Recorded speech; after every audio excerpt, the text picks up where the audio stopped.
Hello, everybody, and welcome to That Tom Clancy Show. I am, of course, your wonderful, wonderful robot host, Mr. That Tom Clancy. Thank you all for joining us this Thursday morning, unless you're in the East Coast or Europe, Thursday afternoon and/or evening. But your times are fake. It's all about the times slightly more west of all there. Ashley, thank you so much for being here. You did not nap and miss the show as you were worried about yesterday. Which was probably about one of the funniest messages I have received in recent memory. But we'll talk about that later when I can make jokes about it with our guest. Plain and simple, there's no real way to be clever or anything about this. But my guest today is Spider-Man.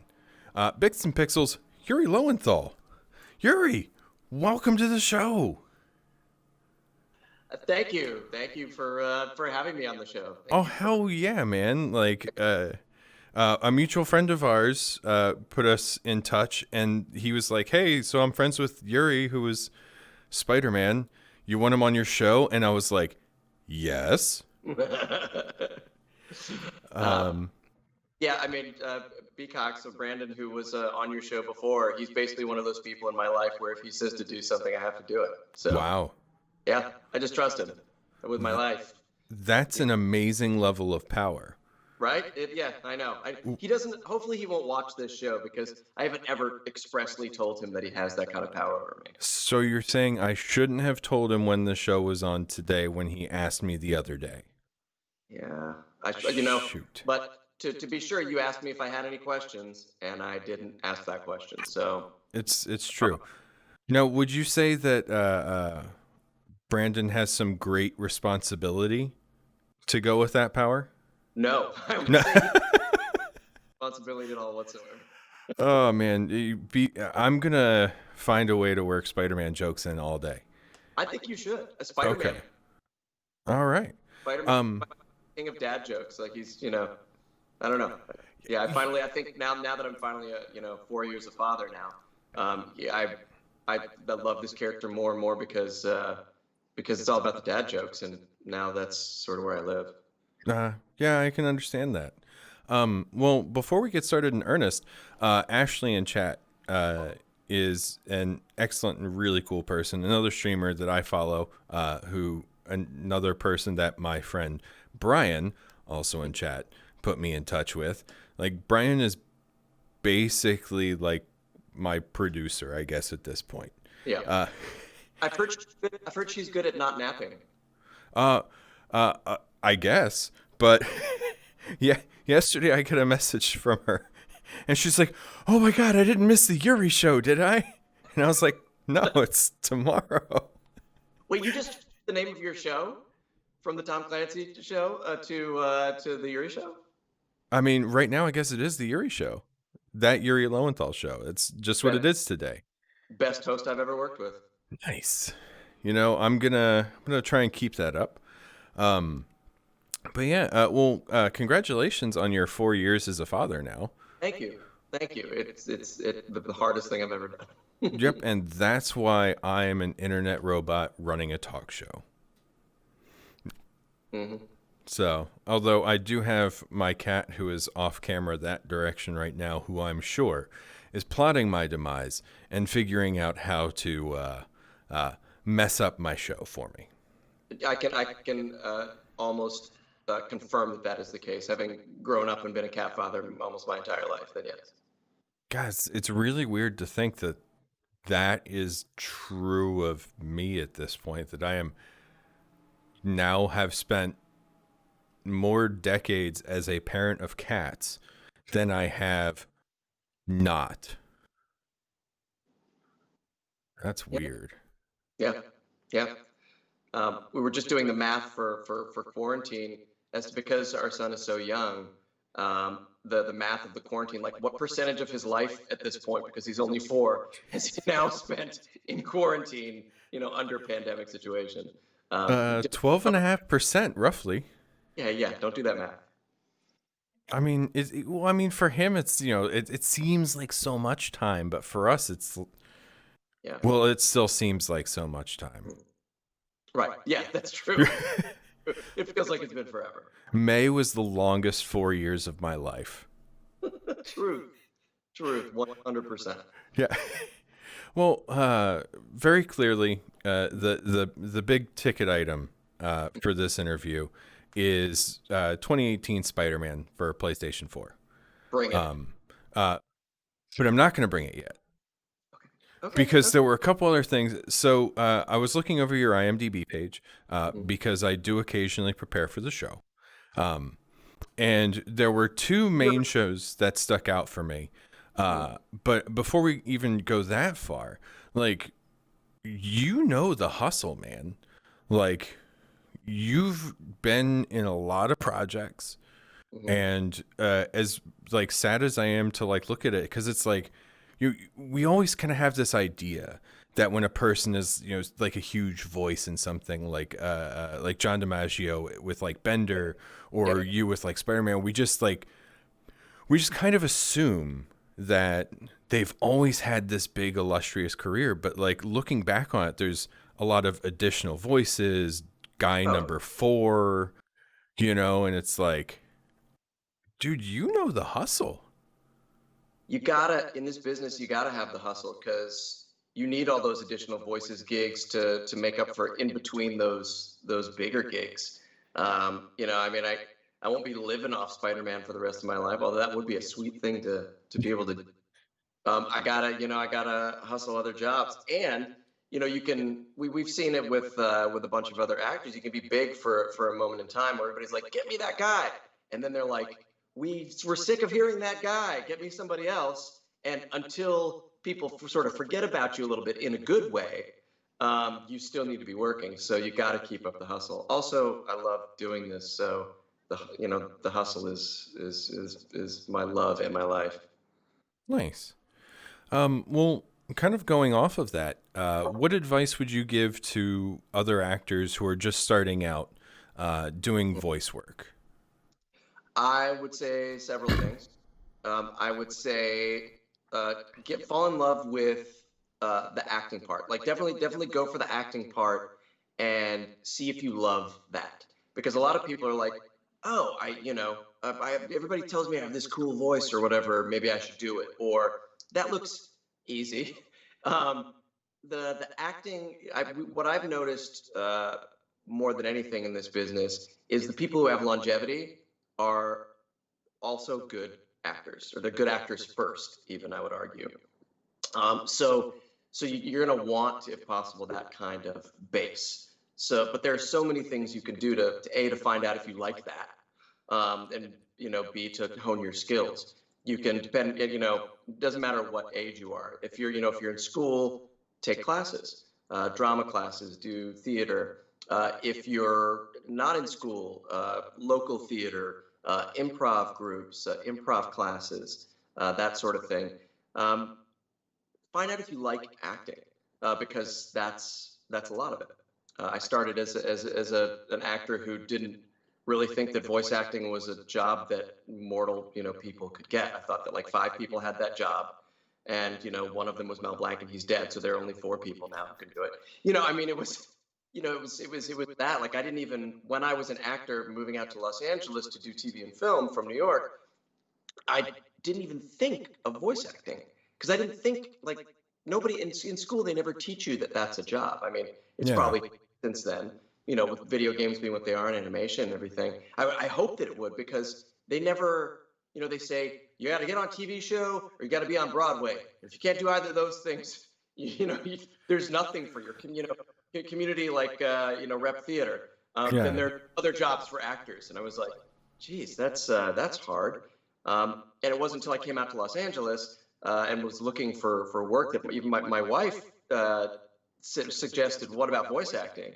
And I felt stupid that I hadn't thought of that first, because she's not a nerd. Like, she's a nerd for other things, but like, I was the guy who grew up watching cartoons, playing video games and anime, So like, I should have thought of that first, and I obviously didn't. But I came out, took some classes. Luckily, the acting background helped. But back to what people can do to get started. First, find out if you like acting. Practice acting. Read aloud every day, because reading aloud is so much of our job. It is ridiculous. Sorry if you can hear that. I should have turned off I should have put my streaming device on do not disturb. Anyway, I will ignore them in the future.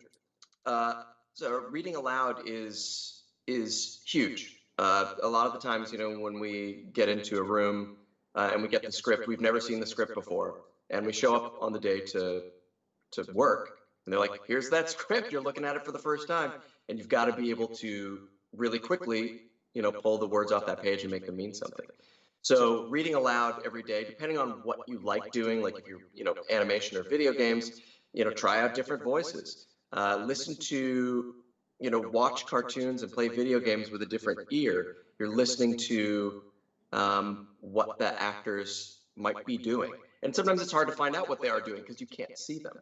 But listening with a different ear, practicing different voices. A couple of other really cool things. Steve Bloom has some online classes, and he's one of my favorite people in this business and has worked a lot.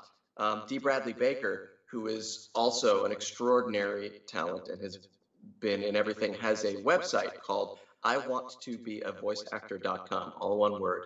And it's lots of free information about the ins and outs.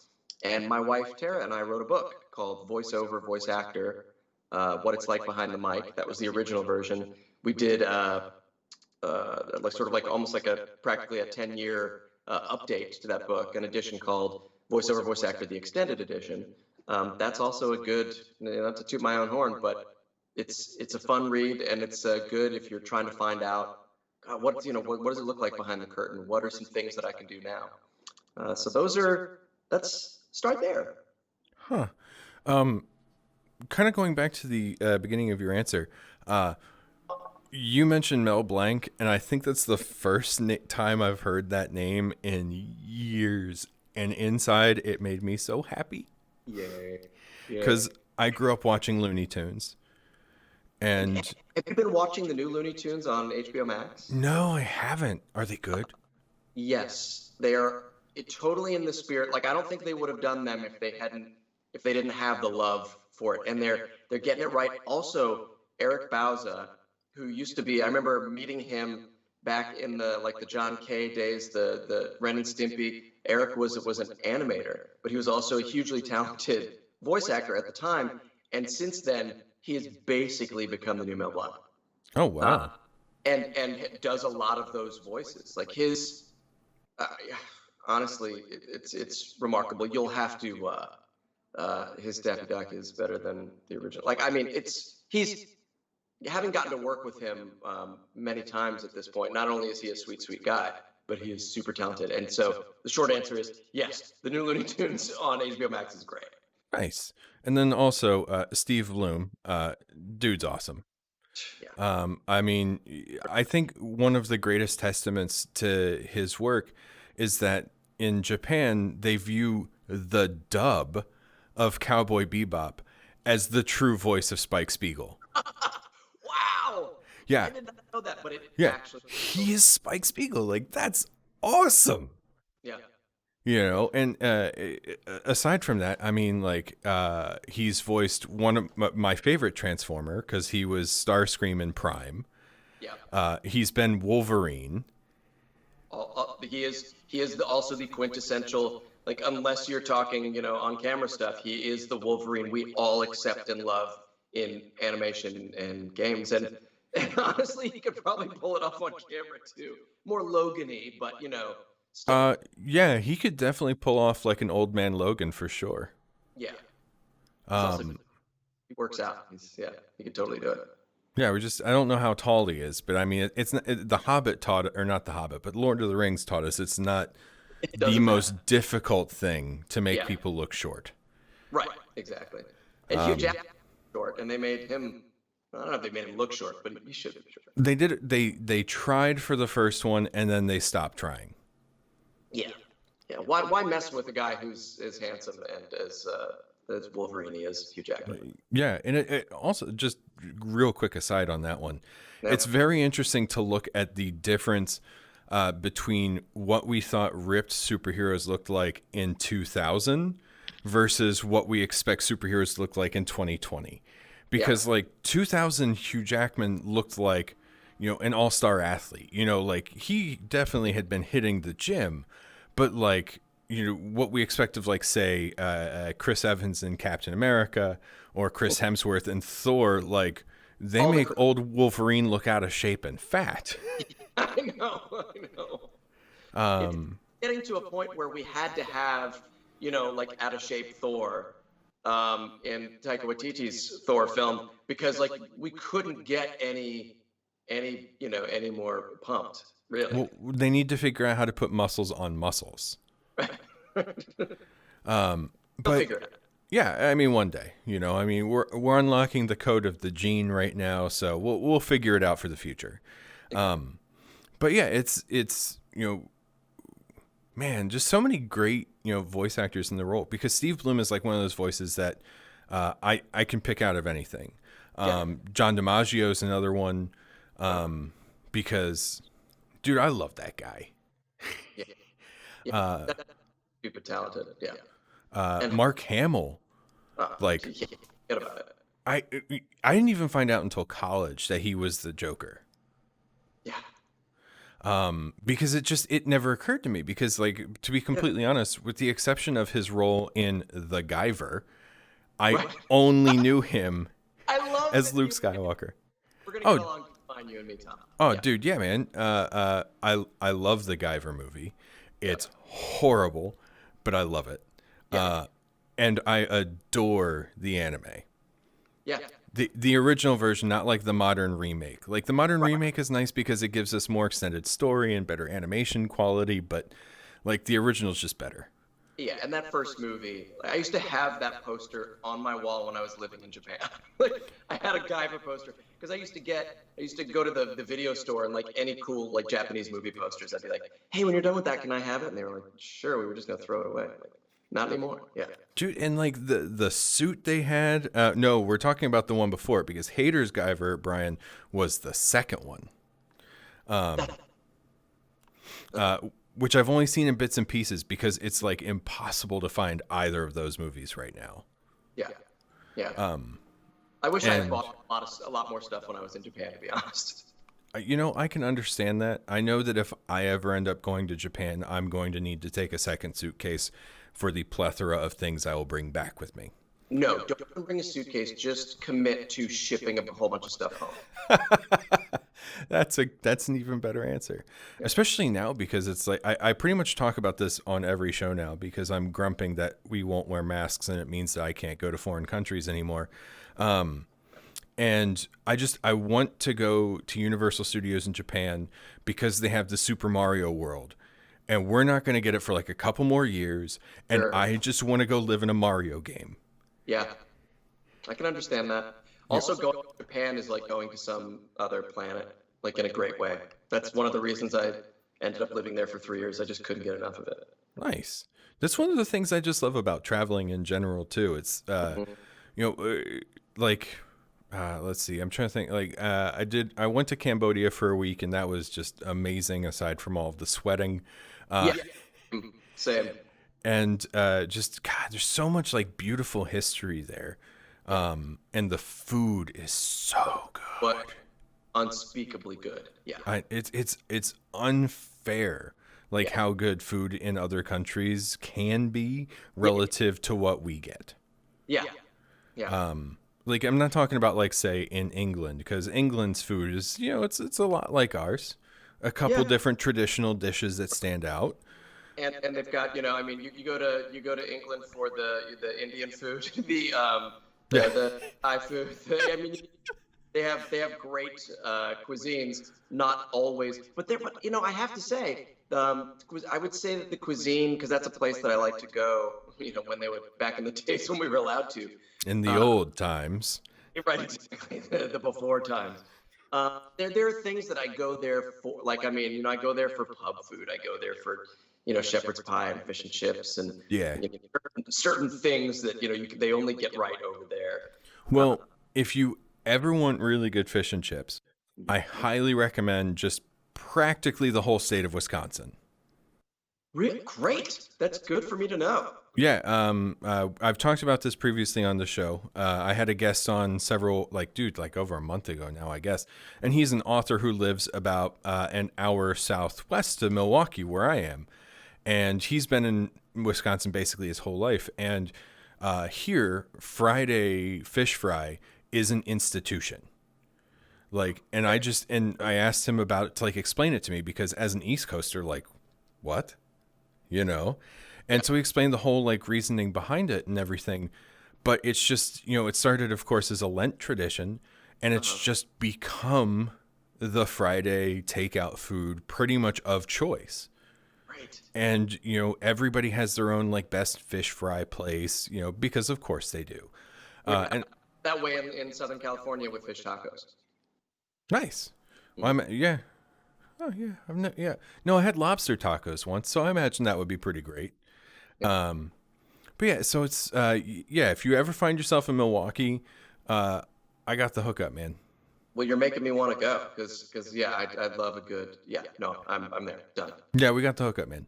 But, so, back to what we were talking about before we were so pleasantly distracted by wonderfulness. If this show is completely made up of asides, I'll be a happy man. Yep. That sounds basically like every episode of the show. Great. So there were two shows in particular that stood out from your IMDb that I wanted to talk about, and then a third thing, mostly because I didn't hate your work in it. I hated the character you played in it. And you voiced Anduin Wrynn in Hearthstone. Correct. For some of the time, I think some of the time it was Josh Keaton, and then some of the time it was me, and I don't always understand how that works if an actor's not available or whatever, but yes, I have done half the work on that, I guess. Well, then I hate half of or you get half of the hate. Okay, I'll take it all. Yeah. But I played Hearthstone for the first couple years it was out, and I hated playing priest decks. And it just I just would hear those Anduin Wrynn lines over and over again, and I'm like, oh my God, shut up. Yep. I mean, I think the only other character I disliked as much was nobody. Well played, sir. I try real hard. I'll be honest, because this is how I feel about entertainment in general. I would rather you loved me or hated me than gone, oh, I don't really remember that character. Yeah, well, I mean, nobody just wants to be forgotten. Yeah. I'm a fan of, I'll put it in quotes, bad movies, because they, I remember those. Yeah. Often, they're so much more fun than a movie. It's like, that was fine. Good effort. It was a movie. Yeah. I similarly, or I feel similarly in that fashion. One of the horrible movies that I just keep wanting to rewatch over and over for no apparent reason is Alien Covenant. Wait, Covenant was... That was the most recent one, with two Michael Fassbenders, and it was the post Prometheus. You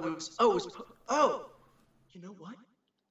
I don't think, and I'm a huge Alien fan, I don't think I've seen Covenant. Well, as an Alien fan, I have to don't watch it. Man. I'm a completionist, though. No, and I believe me, I Prometheus, understand. I think I'm still smarting from Prometheus. I liked Prometheus, but I don't think it was an Alien movie. No, correct. Yeah. I think that if he had just made Prometheus and wasn't trying to fit it into Alien, I think that movie would have been excellent.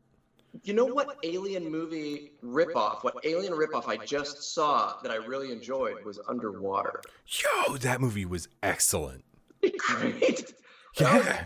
I was expecting to be as excited as I was watching that movie. Well, I remember watching the trailer for it, and I was like, this looks really weird. I want Yeah. to see this. Yeah. And like the trailer did such an excellent job of not showing you anything really from even the second or third act of the movie. Yeah. And so it was just like, you think that it's all that bit in the trailer of like being stuck on the boat with like the jellyfish things, and Yeah. it's so much more. Right. Yeah. It has such an apocalyptic Lovecraftian ending that I was not expecting. That was kind of awesome. Yeah, that movie was so good. Oh wait, no. I'm thinking of something else.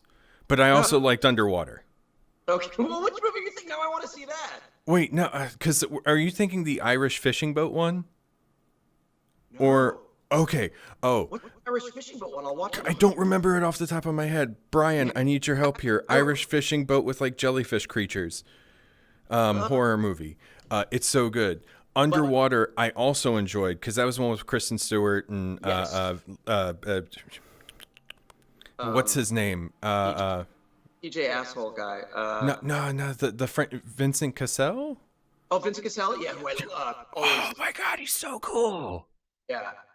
Like I want him in more movies. Yeah, well, I know.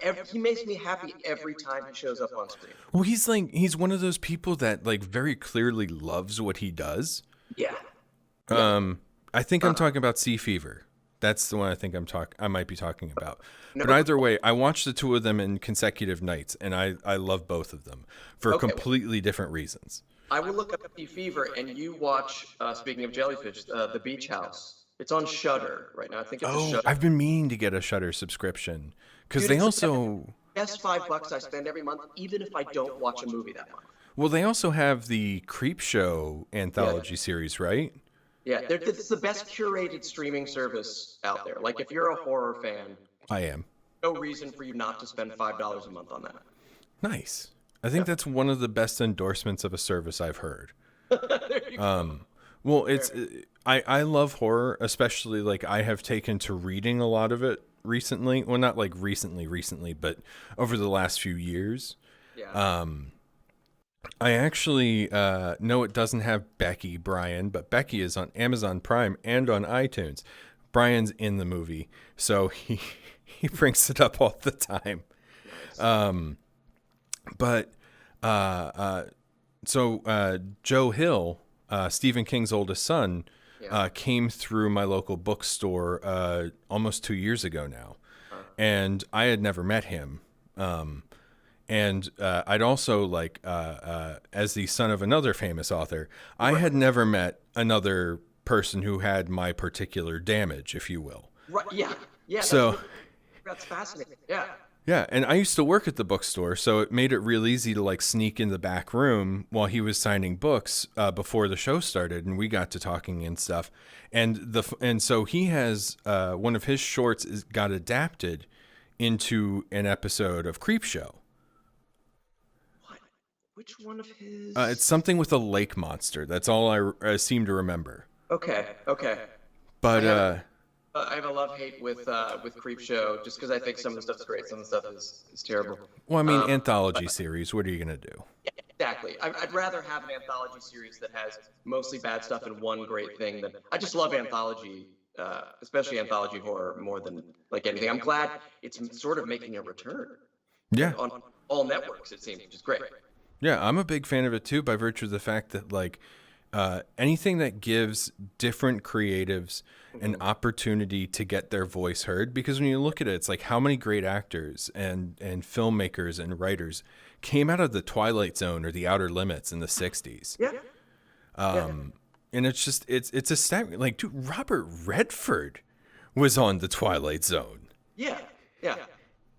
You know, like that's just nuts to me. Yeah, it was a playground for actors and writers and directors. Yeah, no, speaking of newer horror, and I guess I would consider this horror, because if you consider Stephen King horror, you understand.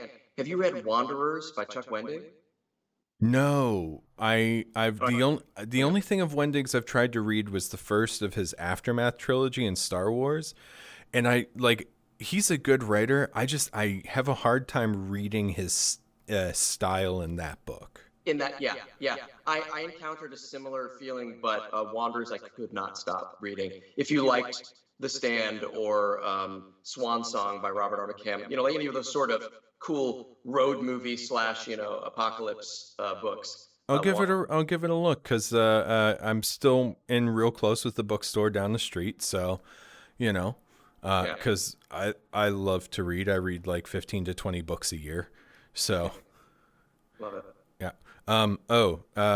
Now, how do you feel about the, I guess it's a dance move or whatever, known as the dab? Which one? That's the if you're watching on Twitch, where you're like, kind of like go into your elbow pit with the other arm like outstretched behind you. Because no. Like I don't have arms, so it makes it really hard to demonstrate for people. Yeah. But I'm not familiar with the dab. Clearly I'm familiar with flossing, because that's like a thing. That is a thing. Like the dab was like the flossing before flossing. Or flossing. I don't know, man. I dance. I dance with great abandon and no skill. And zero fucks given. So that's really all I know about dancing. I play Beat Saber. that's basically my dancing.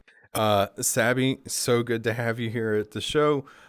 Just a real quick reminder for anybody there in the audience, if you have any questions for Yuri, please go ahead. Feel free to ask any of those questions. And for anyone who might be joining us just now, I'm joined today by Yuri Lowenthal, the voice actor behind Marvel's Spider-Man from 2018's game on the PlayStation 4 from Insomniac, which we'll get to eventually, I promise. We'll talk about that. Yeah, we'll get there at some point or other. But so the two shows that were on your IMDb that really caught my eye were Ben 10, the Omniverse follow-up series, where you played Ben, as well as a couple of his alien thingies. And also you were in Camp for Rooster Teeth. Yeah, still am, I guess, if it's still going. I mean, they never, because I record remotely and they're, all based in Austin. I've only been in there once. Yeah. Dude, because I'm a huge Rooster Teeth fan. I've been following them since season 2 of Red versus Blue. Yeah. And like now pretty much all I watch of theirs is like the Achievement Hunter channel. And then they have a couple other like small shows that I'm also a really big fan of. Like they have Master and Apprentice, where one of their prop manufacturers teaches one of the people who like works in like the office side how to make like original props and do like really cool cosplay stuff. Yeah, it's awesome. Have you seen their giant mech suit thing? They're like super mech Pacific Rim animated show. What is it called? Genlock. Yes. But I was really curious about that. Yo, they nailed the voice cast on that, because I mean, dude, it's because I'm so used to everything that they kind of produce will always be like, will immediately be judged based on Red versus Blue. Right. Right. And the fact that they went from like handful of dudes recording in a closet to having Michael B. Jordan, David Tennant, Maisie Williams, all these people is just nothing short of insane to me. Well, Michael B. Jordan's a huge nerd. Like, imagine him turning that down or saying no. Well, I mean, I can't either, but it's still just the fact that like they're at a point now in their, I'm not going to say career, but their existence where they can pull that level of talent, and that's just amazing. Yeah.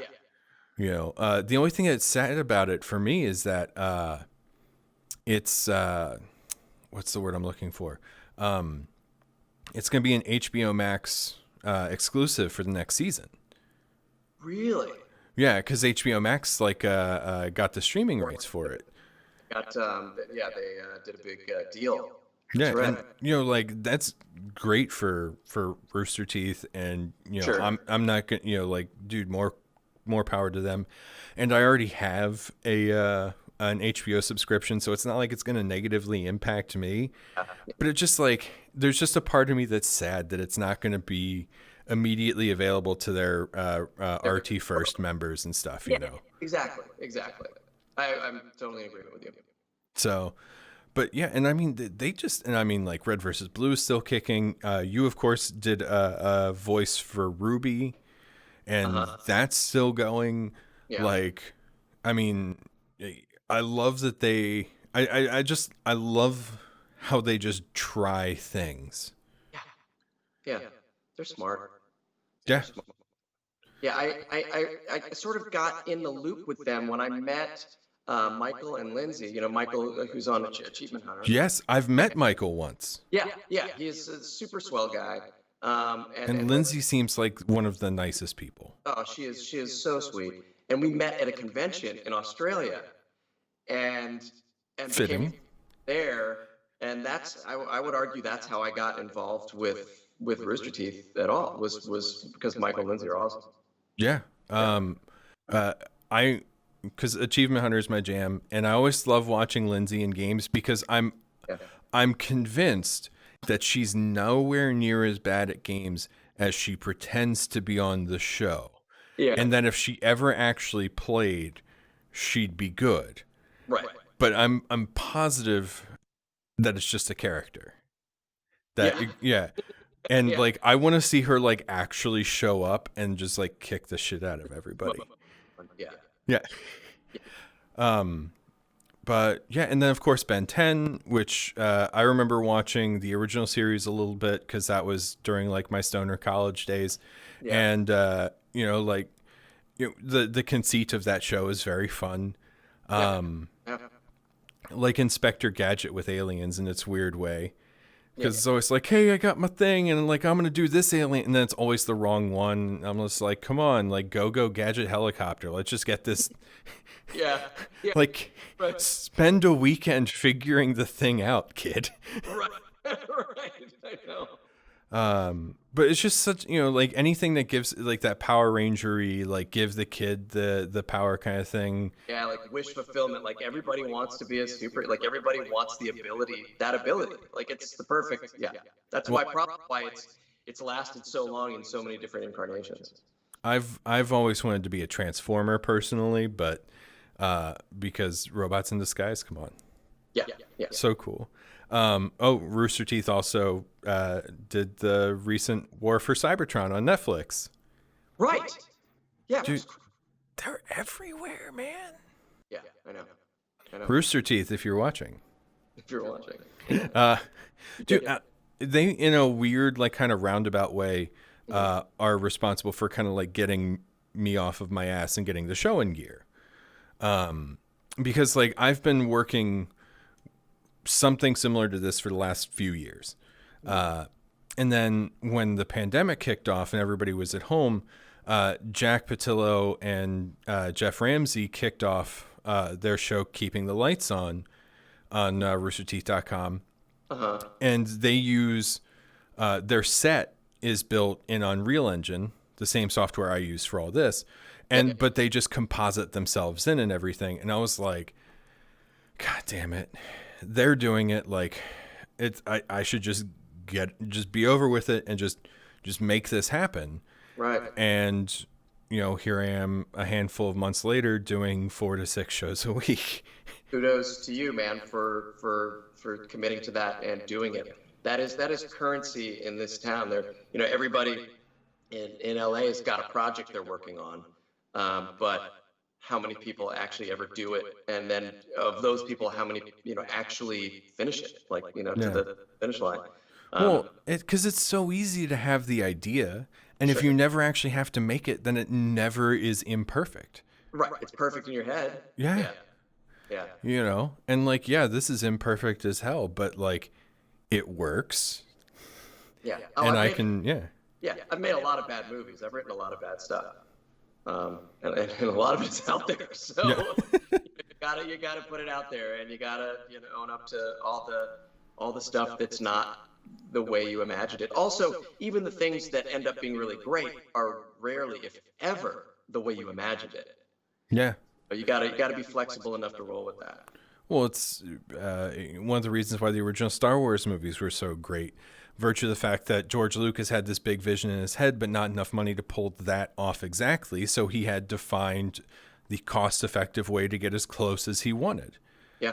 And that brought us some of, in the 70s and 80s, some of the great advances in computer-controlled camera technology, some of the best miniatures work that's ever been done. To this day, yeah. Brian in chat, as an actor, I hear more I'm working on than I do I did something. Yeah. So doing things. Yeah. I'm winning. Yeah. All right. There was NPR did a thing a while ago at the sort of the local farmers market, the big farmers market restaurant mall area over here, where they had a microphone and they would just go up to random people and say, "Hey, how's your screenplay coming?" and they, like, some ridiculous, like 75% of people immediately went into, "Oh, well, I'm working on this, like, or I've got this idea for like, it was most people were talking about a thing. So again, congratulations. Yeah, that said though, screenplay wise, I'm writing a spec script for something, and I'm halfway through my second draft. Great. So yeah, rewriting is the worst part for me. Is the part that I always go get paralyzed on. I'm finding I enjoy it a lot because I kind of always hate everything that I make. So I'm like reading through the first draft and I'm like, oh my God, this is garbage. And now but it's this detailed outline for how to do it better. Great. And that's like the first time I've ever felt good about drafts. Good. So, but I guess now that we've been talking on the show for almost 3/4 of an hour, we should probably talk about Spider-Man. Spider-Man, not the first time you've actually played the part. Correct. I did my research, sir. Right. But let you talk. It's also, and I know we can't talk about it, but it's also not the last time you're playing the part either. Because it has been confirmed that you are playing Peter Parker and Spider-Man Miles Morales. I don't even know. Has that even been confirmed? It's on your IMDb. Yeah, but anybody can. You know better than anybody goes to the IMDb. I guess. I mean, I don't. I have an IMDb page. Brian in chat made it for me because I did a voice for a YouTube video he did, and I've helped him with like some script editing. So I have a I have an IMDb page. Well, I found that sometimes fans put me in things that they want me to be in, or things that don't even exist on my. What? Because literally anybody can submit a thing to the IMDb and they'll put it on before even fact checking anything. Every now and then things will get taken down, but more often than not, once it's there, it's set in stone. So I don't know if Insomniac put up the thing that says Miles Morales or not, but we'll see. So you're neither confirming or denying. I can get down with that. I imagine that there wasn't a lot of performance capture in Spider-Man. You would assume wrong. You would assume incorrectly. Well, did they really have you swinging around like dodging metal arms and stuff like that? No. I had a couple of really great stuntmen for that. So Ross Constam and oh God, now he's gonna we hang out even more. I should have gotten this straight in my head before. Sorry, Scorch. Wow, I can't. I'll blame it on the COVID. Yeah. But they make me whenever in the game, whenever you see Spider-Man doing like cool flips and whatnot, and cool like things, fighting and whatnot, that's somebody far cooler than me. Sorry, Seth Austin. Sorry, Seth. I'm sorry. Hey, you got there, and that's what's important. But whenever I did performance capture for all the cutscenes, if it's Peter being awkward, or if it's Spider-Man just standing there With his talking, feet on or the ground. on the ground, or walking in a straight line.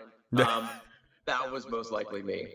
Definitely all the cutscenes we did, and I didn't do a lot of the gameplay mechanics. But all the cutscenes I was there, and the other actors were there, and sometimes it was a hybrid.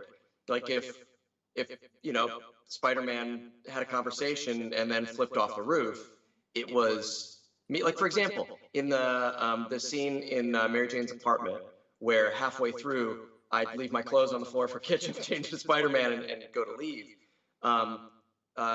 I did that scene with Laura Bailey, who played MJ, and then I get to the window and put my foot on the windowsill, and that's where we cut. And then Ross came in, and I'm like, "Hey, I ended it with my right foot up on the windowsill," and he's like, "Okay, I'll take it from here." And then he dove out the window. That was so.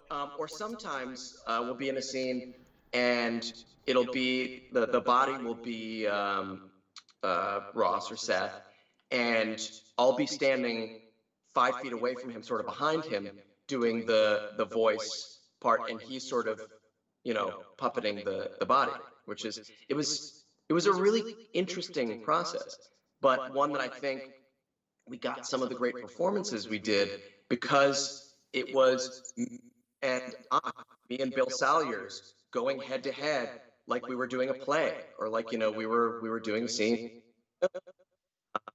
Was me and Nancy Lenari, with May on her. Well, spoilers, but the game's been out a while, so I think I'm fair. Just a bit.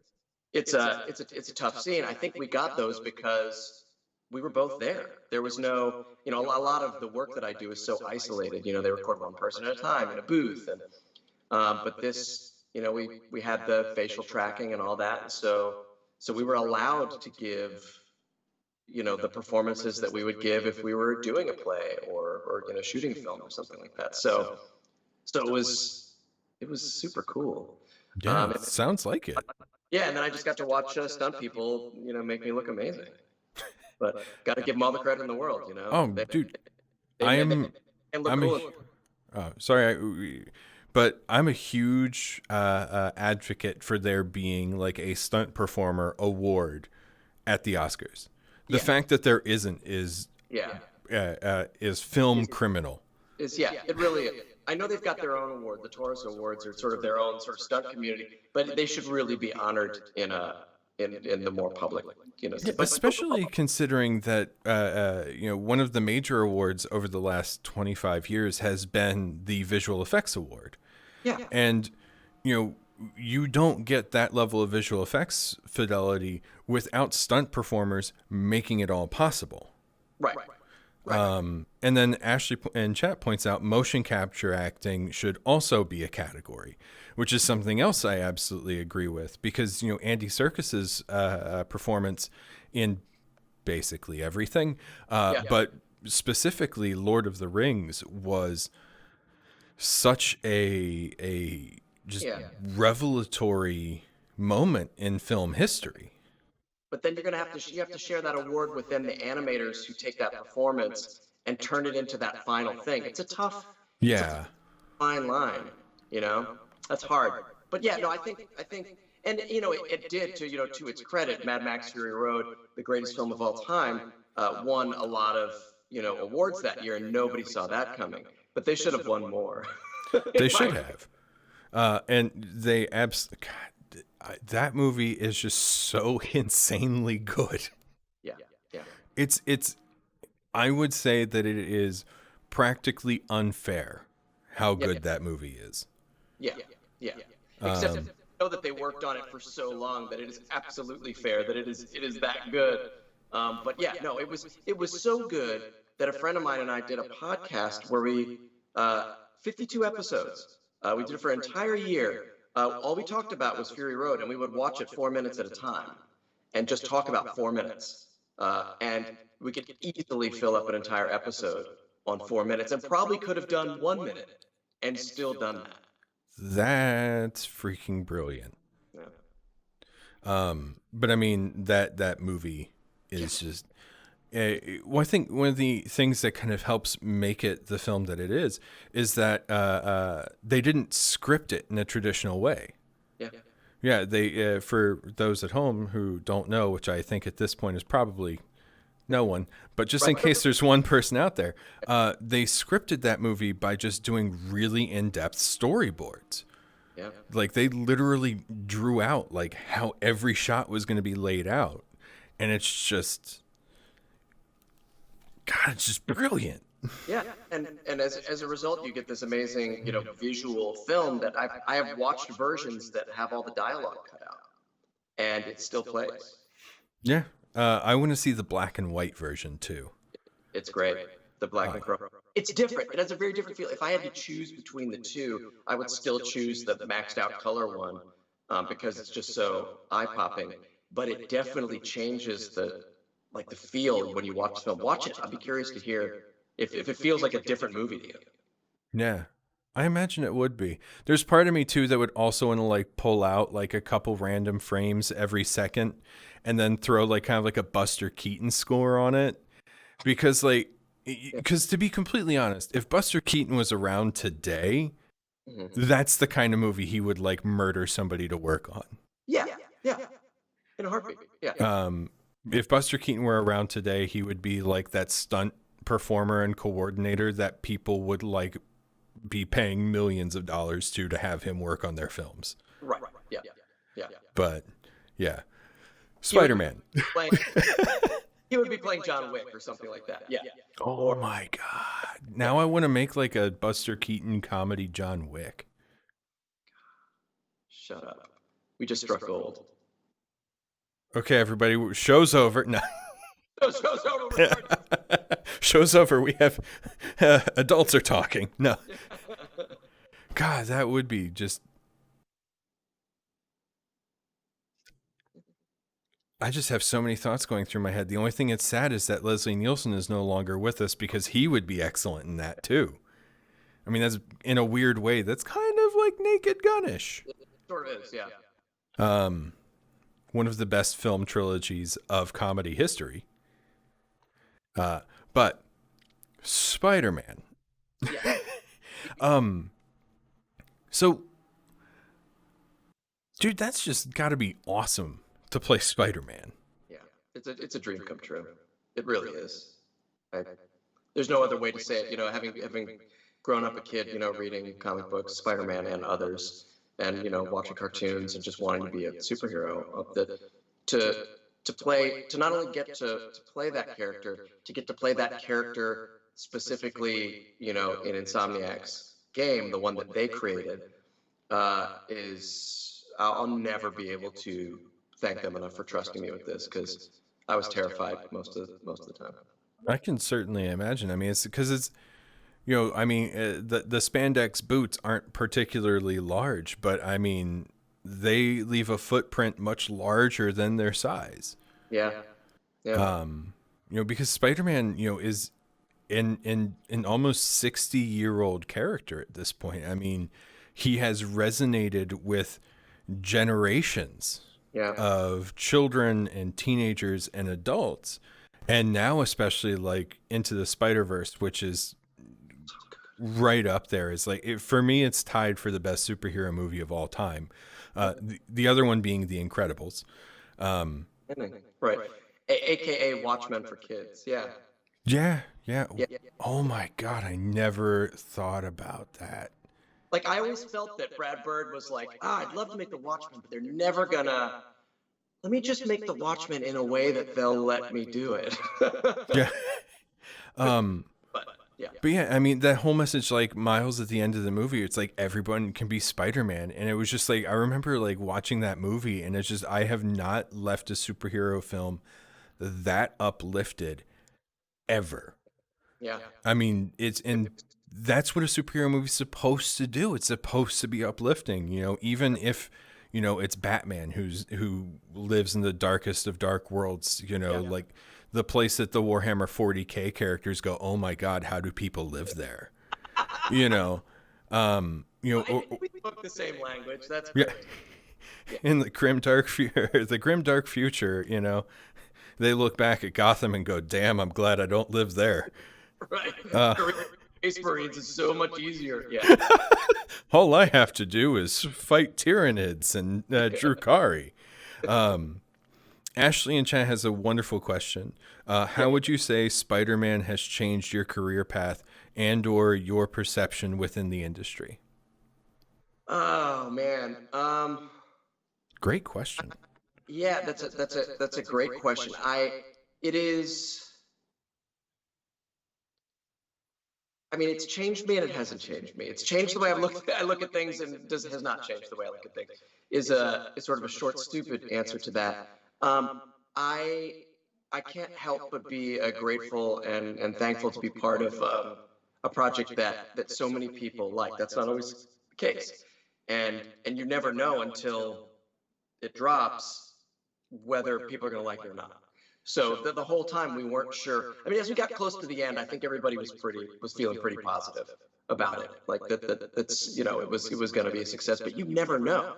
I felt that about Sunset Overdrive, which I had done with Insomniac not that long before then, and I thought it was going to be the biggest game ever, and it just didn't hit. It's horribly underrated. Agreed. But available. So if anybody wants to go and play it, you can still go and play it. Yeah. And as a matter of fact, I think they ported it to PC. So no matter what type of gamer you are, although I think it's still not available for PlayStation. Nope, not available for PlayStation. It still has that Microsoft deal. Right. Exactly. So I mean, I definitely have seen. I mean, my career has not taken a jump that you would think that something like that would bring to it, but it has affected it. Like when I get on, occasionally I will get on a new game and we'll do the session, we'll do the work, and then afterwards, the person I'm working with will say, "Hey, by the way, I really love Spider-Man," and I'm like, "Oh, is that how I got this job?" Like I don't know, but it is definitely more people talk about that with me when I work on a thing now, and it's great. I just love that because I was so nervous when we were making it that I was going to mess up Spider-Man for a whole new generation. That because like you said, big spandex shoes, spandex boots to fill, but it also made me aware of what's possible. Like it really opened my eyes to really what's possible that we can do these days, and how games can affect people. And that's something that I always knew, but I don't know. But it certainly hasn't changed my approach to the industry or my approach to the work. But it's got to have opened doors for me. I think I'd be stupid to think that it hasn't. And I have Insomniac again to thank for trusting me with the part in the first place. Nice. Yeah. Yeah, they are. Well, for lack of a better word, they're one of the excellent studios out there. Yeah. I mean, Sunset Overdrive wasn't as big of a commercial success as it probably should have been, but it was one hell of a creative and borderline crazy game. Yeah, and it came at a time when everybody was trying to do the next darker Last of Us type game, and they were like, or we could just do something super colorful that's fun and funny and goofy and gonzo. They went against what everybody else was trying to chase at that time, and I was like, God, you guys have balls to to try to just buck that, which you've got to do because you can never guess what people are going to like. You should just whatever it is that fills you with joy as a creator, you got to do that. I think one of the great kind of bits of advice I've heard from developers to upcoming and independent developers has been work on the games not necessarily that you want to play, but that you're excited to work on. Yeah. And that was a game that felt like the people at Insomniac were excited to work on. They were. And back to Spider-Man, everybody on the team were just huge fans of Spider-Man. Well, it's you tell me a game developer, if given the opportunity to make a Spider-Man game, that wouldn't at least give some serious thought to that. Yeah. Well, I'll tell you, it wasn't like they were the go-to, Marvel Games, I don't think, or whoever, was sort of at the beginning of that, did not just go straight to Insomniac. They had to audition for it, basically. And in a funny turn of events, because I had worked with them on Sunset, they said, "Hey, we're gonna sort of test a scene. We need somebody because we're auditioning for Spider-Man, and would you play Peter, Spider-Man, and Brian Bloom, who ended up playing Taskmaster." Well, he played Osborn, and it was a scene that never ended up in the game. It was never part of the story of the game, but they sort of had to come up with this scene to sort of show what they could do. And so I was Spider-Man for a brief second, and then I wasn't Spider-Man, and they were auditioning a bunch of other people, and actually somebody else got cast, didn't work out. They went back to, and there were a lot of cards stacked against me at the very beginning, because a lot of people on that end were like, well, he was just our guy in Sunset Overdrive. That's a very different character. We don't think he's right for this. And luckily I had some champions still over there, and I owe them everything. They're like, look, we really think, could we just bring him in? We really think he could do this. And then I auditioned, and callbacks, and whittled it down, and I did end up being the guy. But it wasn't right off the bat for either me or Insomniac. They had to work for it, and so did I. Well, for lack of a better word, the work paid off. Yeah. I mean, not just on your part, because I can't imagine another voice as that particular Spider-Man right now. Yeah. It would be like it. I mean, it's like kind of like listening to Troy Baker trying to do his impression of Mark Hamill's Joker in Arkham Origins. Right. Like, Troy Baker is great, don't get me wrong, but don't try and be Mark Hamill's Joker. Be your Joker. Right. Like John Dimaggio did, in Under the Red. Oh my God, his Joker's so good. Yeah. When he smashes the glass and he kills the two guys, he's like, I need some guys. Not these guys. They're dead. And I was just like, I know. Yeah. Yeah, it's so good. It's hard to play against something that is so iconic. Like, you've really gotta. Yeah, that's hard. It's hard.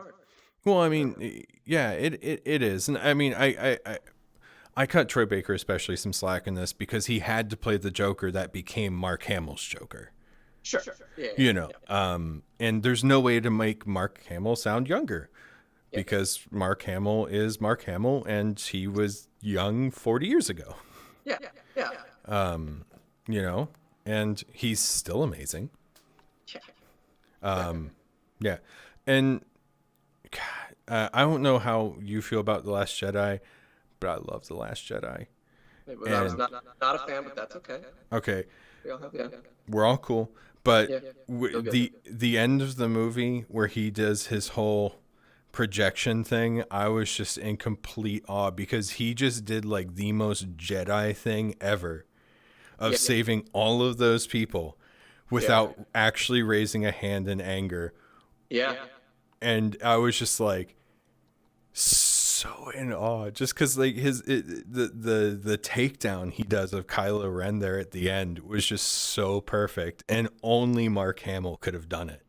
Yeah. I did love the Bruce Lee. Yeah. moment. Yeah. And just ending it with "see you around, kid."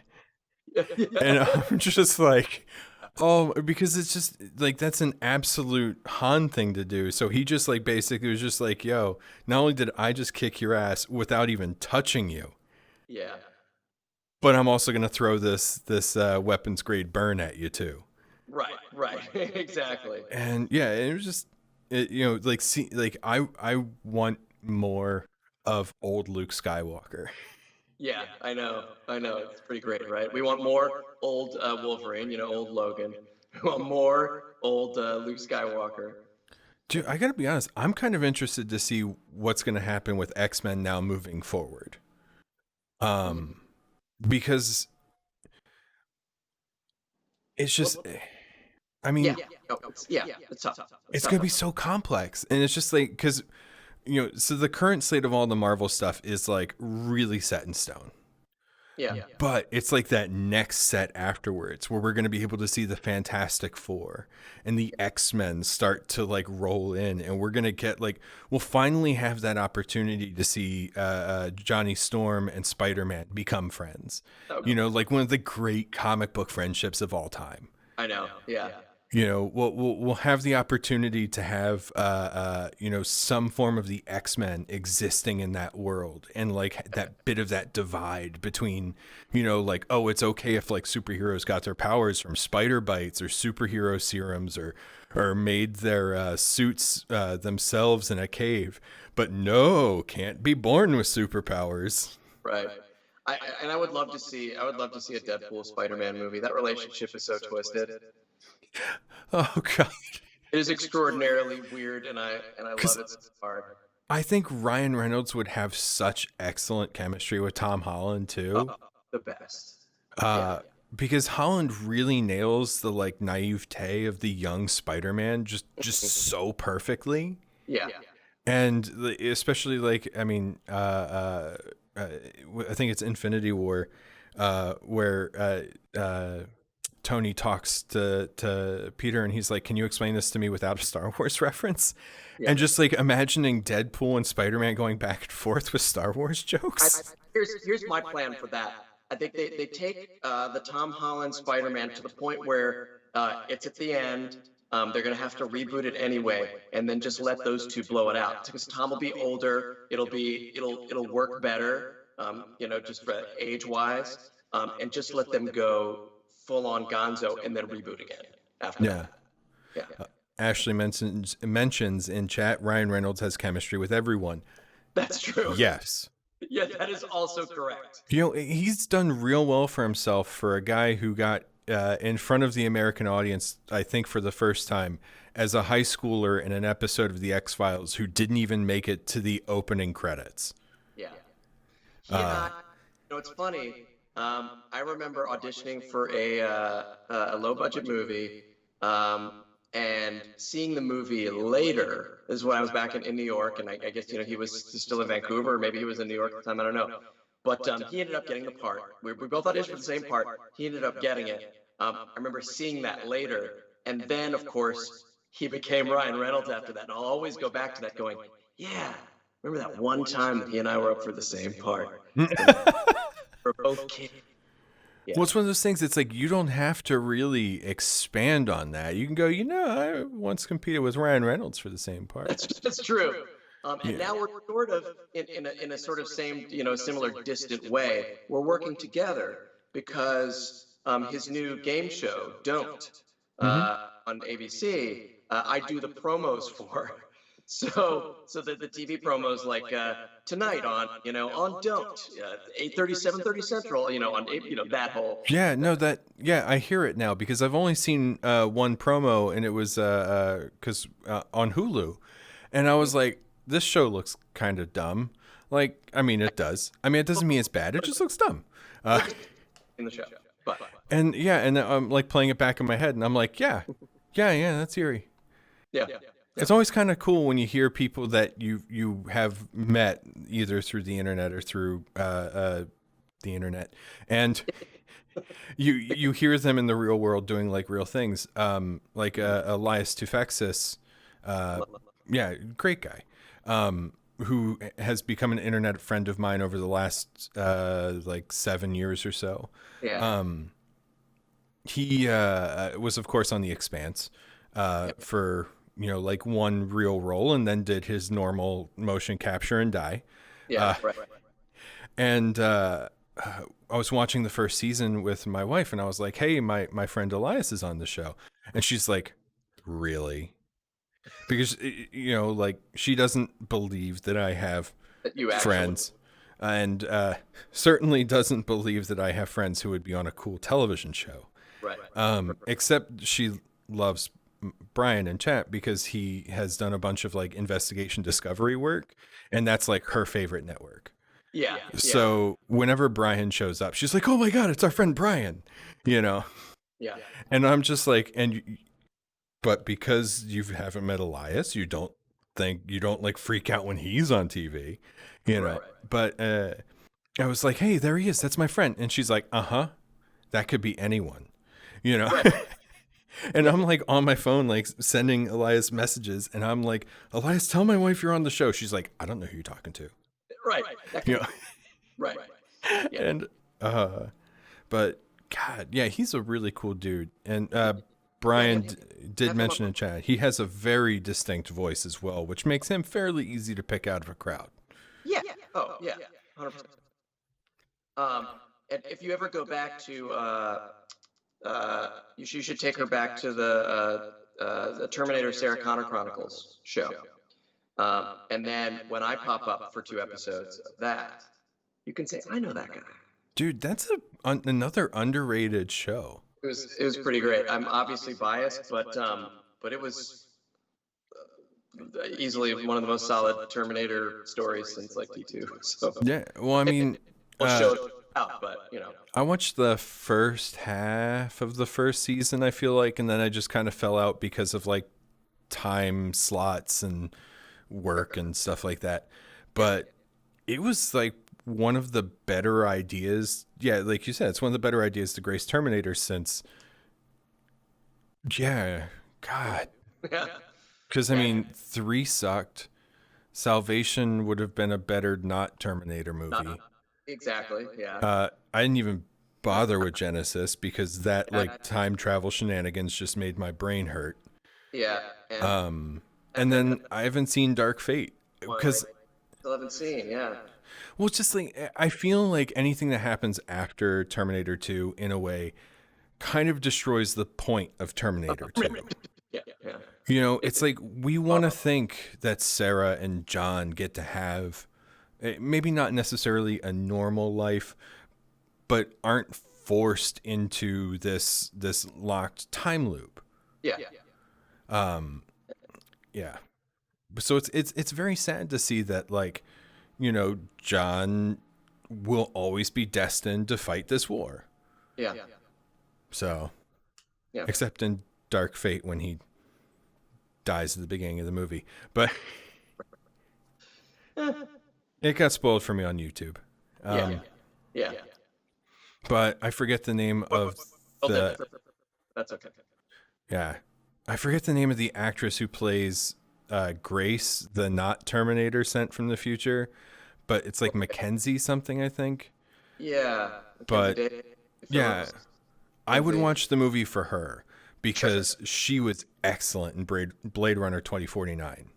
Oh, that's right. Yeah. Yeah. She was. Yes. Which I think is possibly one of the best sequels ever made. Yeah, I loved it. I know not everybody agrees on that, but I loved it. Well, I just that's like, well, Denis Villeneuve is just, God, he's good. Yeah, he really is. Like, I cannot wait for his Dune. I know. Like, Arrival was the first movie of his that I saw, and I just, like, he has more patience than any filmmaker I've ever seen. Yeah. And then when he did Prisoners was rough. Like, I don't think I could ever watch that again. Like, that was I like really dark shit, and that was. Oh, that was the one with Jake Gyllenhaal and Hugh Jackman, right? Yeah. I'm gonna have to definitely check that out now. I don't know. Brace yourself. It is rough. Okay, I'm ready. Okay. Ready. I'm a robot. I've got a heart of steel. Exactly. Although I was reading, I started reading a book last night, Numenon. It's the first in a trilogy of sci-fi series, and I just discovered it because the last part of it comes out this month. And I read the second chapter last night, and it just crushed me. And I was like, "Oh my God, this is only the second chapter. I'm gonna love this book." Right. Great. Oh man, yeah. And then if you haven't read it, because you mentioned a love of horror, Devolution by Max Brooks is so good. Yeah, I saw Max Brooks in a bookstore signing thing situation once, but I have not read Devolution. It's like a more focused version of World War Z. Oh, okay. And cool. replace zombies with Sasquatch. Oh, wow. Okay. Yeah. Okay. I'm I on board. I read it in a day. Wow. Like, I bought it on Friday. I finished it on Friday. Books, man. So, Trying to forget that books are life. mhm. Stories are light. And they help make us better people. They do. Well, Yuri, this has been a fantastic show. Thank you. I have had a blast on this show. And thankfully, it's not quite over. Okay, Because yes. Oh, that's right. We have it's questions. time for the Yes. 5 questions. Okay. Even though I explained them to you at the beginning of the show, and just in case there's anybody in the audience who's unfamiliar, the 5 questions are, well, 5 questions that I put together before the show that have pretty much nothing to do with anything we've talked about to this point. So, question number 1. Who is your favorite superhero? That is a tough one. Mm-hmm. Because I grew up loving superheroes, and every week was like a new favorite superhero for me. I'm going to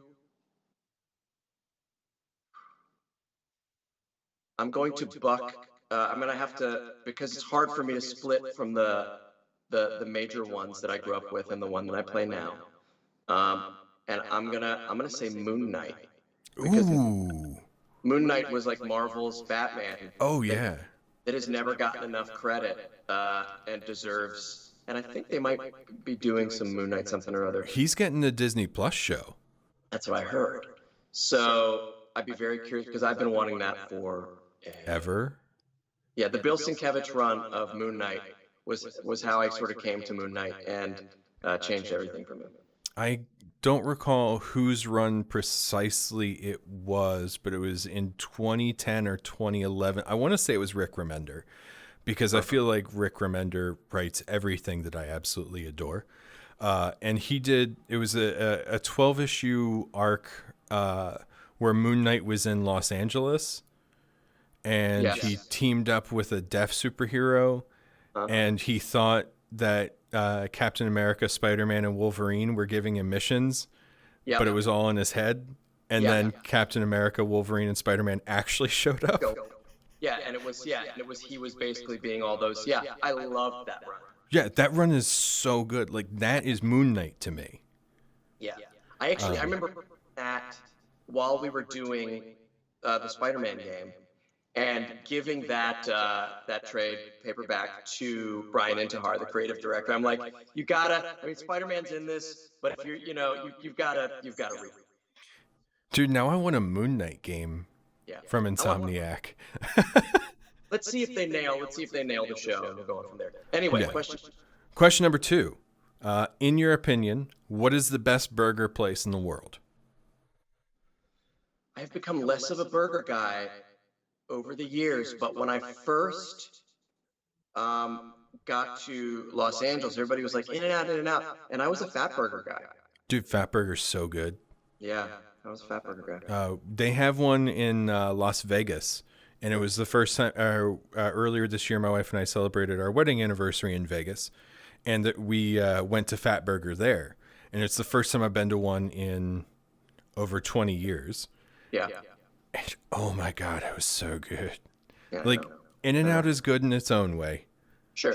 But it's no Fat Burger. But I'm with you. Question number 3. Mm-hmm. What is the last book that you read? The last book that I read and finished was Wanderers by Chuck Wendig. And I'm currently reading. I had to step away just because I'm trying to educate myself these days. I'm reading the new Jim Crow. I'm trying to anything. I've got in my Anything by Ta-Nehisi Coates. I'm just trying to learn more about Black history in the United States. But the last book that I read was Wanderers. Nice. Yeah. All right. I'll call my local bookstore. Excellent. I'll get on the horn and be like, bookstore, I need that Chuck Wendig book. That's right. Wanderers. Make it happen. Yeah, just like that, you know. Question number 4. What is your favorite kind of pet? I grew up mostly with cats, but I've had dogs for many years too. The coolest pet that I had was a chameleon, Oh, but that's pretty cool. it was pretty cool, but I could never keep them alive. They don't do well in captivity, is all I'm saying. Reptiles are hard. Yeah, yeah. Uh, Just we like, had, yeah, yeah. we had a iguana. God, why was that so hard to remember there for a moment? But we had an iguana for years, and yeah, they are tough animals to take care of. Yeah. But yeah, chameleon, pretty cool. We've become ferret people over the last handful of years. Yeah. They are delightful little terrors. Yeah. A friend of mine has a fennec fox, and amazing, but also, yes, terror, a terror. It makes a horrible sound when it's unhappy. I mean, like a baby crying, like grossly human, like it's terrible. Yeah. That's the thing I love about ferrets. They don't really make noises unless they're like getting hurt. Right. Yeah. Or helping you, like in the Beastmaster. Mark Singer had 2 ferrets, and was it Odo, I think? Yeah. Somebody tried to tell me once that they conflated Beastmaster and Conan, and they were all like, didn't he have ferrets? And I'm like, no. Yeah.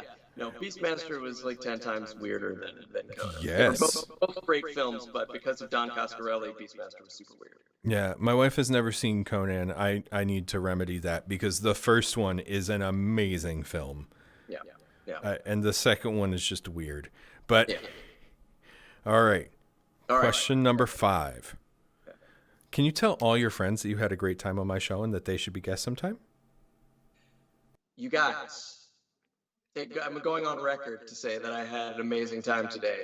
And if Tom asked you to be on his show, it would behoove you to make time and be on his show. That's, yeah. Clip it. Hey, you can play that to them if you want. A friend of mine. Or you can just play it if they even know who I am. Maybe it works, maybe it. Yeah, yeah. Yes. Brian, clip Yeah. that. Fictional Cat, one of you two, get on it. Well, Yuri, thank you so much for being here. You're so welcome. This has been a pleasure. I will take one moment to get back to Spider-Man because this is mostly live and before, and then will exist after. If this weekend, August 8th, 9th, we're doing a big Spider-Man signing online, in part to raise money for charity. And a lot of the biggest collection probably of the cast from PS4 Spider-Man will be involved. Hell yeah. And it's super cool. You reserve your print online, you buy your print online, and then you tune into our Instagram live signings, and we sort of sign it live for you, and then it gets shipped out. It's pretty cool. But Najee, who plays Miles, is going to be on there. Bill Salyers, who plays Doc Ock. Nancy Lenari, who plays May. Mark Ralston, who, speaking of alien stories, he was a wealth of that, but he also played Norman Osborn. There are a bunch of Stephen O'Young, who played Mr. Negative. Like, we're all doing the signing this weekend on Streamily. You can go to our Instagram profiles. I'm at Yuri Lowenthal. You can click on the link in the bio to find out more, or you can just go to Streamily, STREAMILY.live/Spider-Man, and see all the cool things we've got coming up this weekend. So, more Spider-Man. That's all I have to say about that. Awesome. Well, real quick before we do go, I will say that Doc Ock was one of the standout performances of Spider-Man. Because Bill was so... I credit Bill with half of my performance, because like I said before, earlier on in the show, we got to actually be in the same room together and play off of each other like we were doing a play. Yeah. And when there's another actor in the scene with you that is that good, it ups you have to up your game. Like, I mean, half my performance is because Bill was so good, I think. Yeah. My college experience was being a theater guy, so Yeah, it's whenever you have that great partner to play off of, it makes everything so much better. Yeah. And I mean, yeah, it definitely shows. Like, you two have a chemistry, and it was awesome. So, I knew each other before, but yeah. oh, Did have so you cheated? No. Oh no, I'm cool with that. All right. Well, Yuri, again, thank you so much for being here. It's a delightful way to get to know each other too. Right? I mean, that's like, don't get me wrong. The show is very much for the audience. But the best part of the show for me is I get to meet a bunch of really cool people who do really cool things, and I get to talk to you about things I like talking about for an hour. Same. Yeah. Worked for me too. Nice. Internet friends. Yeah. Well, Yuri, I will talk to you again in just a moment, but for now I have to switch over to this camera angle and thank my audience for being here. Like, guys, thank you so much for coming out. It means the world to me. It means the world to Yuri. Well, I mean, I don't know if it absolutely means the world to him, but I'm sure he appreciates it. A little bit. Yeah. So thank you all so much for being here. I'll be back tomorrow at 6 p.m. Eastern. I'll be talking with Timmy707 from Twitter about their game Ancient Sky. And on Saturday, I'll be back at 9 p.m. Eastern to talk to At Only by Midnight, a married couple working on their game, also from Pitch Your Game, called Curve Space. It's like a twin stick shooter on like Mobius strips. Yes, it is as mind-bending as it sounds, and you can play it right now on Steam. Just search Curve Space. They have a free demo up. It's crazy and it's fun, especially if you like Geometry Wars. So until then, everyone, thank you all for joining us. Wear your mask, drink some water, have some vitamins. I don't know, support your local bookstore or library. And I'll see you all next time on the next episode of That Tom Clancy Show.